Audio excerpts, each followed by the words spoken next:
Assalamualaikum warahmatullahi wabarakatuh. Perkenalkan, nama saya M. Rizky, NIM 1930505036 dari kelas PMIB 2019 untuk mata kuliah Psikologi Terapan. Di sini saya ingin sedikit menjelaskan tentang perkembangan kepribadian dalam perspektif dalam fase-fase kehidupan manusia.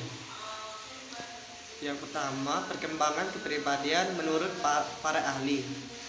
Yang pertama, Gordon Alford, sesuatu yang bisa berubah secara teratur, bertumbuh dan berkembang.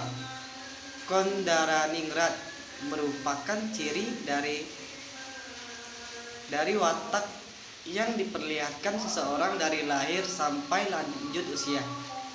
Dari George Herbert Mead, tingkah laku manusia dalam berkembang dan berlangsung seumur hidup dengan berinteraksi dengan anggota-anggota masyarakat. Selanjutnya, Theodore M. Newcombe merupakan organisasi sikap-sikap yang dimiliki oleh seseorang sebagai latar belakang terhadap perilaku. Berikutnya, fase perkembangan kepribadian. Fase pertama atau fase awal yang dimulai sejak anak mulai berusia 1 hingga 2 tahun.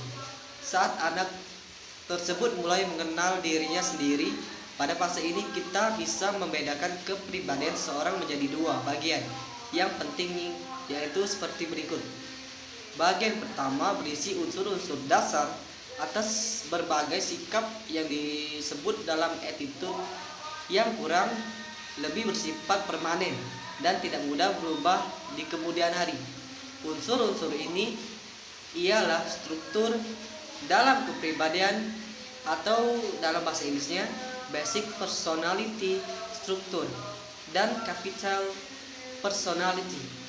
Kedua unsur tersebut merupakan sifat dasar dari manusia yang telah dimiliki sebagai warisan biologis dari orang tuanya. Bagian kedua berisi unsur-unsur yang terdiri atas keyakinan-keyakinan atau anggapan-anggapan yang lebih fleksibel yang sifatnya mudah berubah atau dapat ditinjau kembali di kemudian hari. Untuk fase kedua ini merupakan fase yang sangat efektif dalam membentuk dan mengembangkan bakat-bakat yang ada pada diri seorang anak. Fase ini diawali dari usia 2 hingga 3 tahun. Fase ini merupakan fase dalam perkembangan yang dimana rasa aku yang telah dimiliki seorang anak mulia berkembang karakternya sesuai dengan tipe pergaulan yang ada di lingkungannya, termasuk struktur tata nilai maupun struktur budayanya.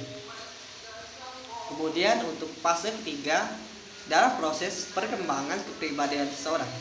Fase ini merupakan fase terakhir yang ditandai dengan semakin stabilnya perilaku-perilaku yang khas dari orang tersebut.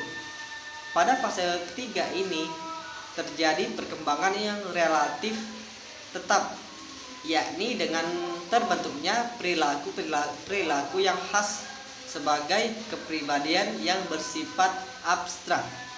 Setelah kepribadian terbentuk secara permanen, maka dapat diklasifikasikan 3 tipe kepribadian, yaitu kepribadian normatif, kepribadian otoriter, dan kepribadian terbatas.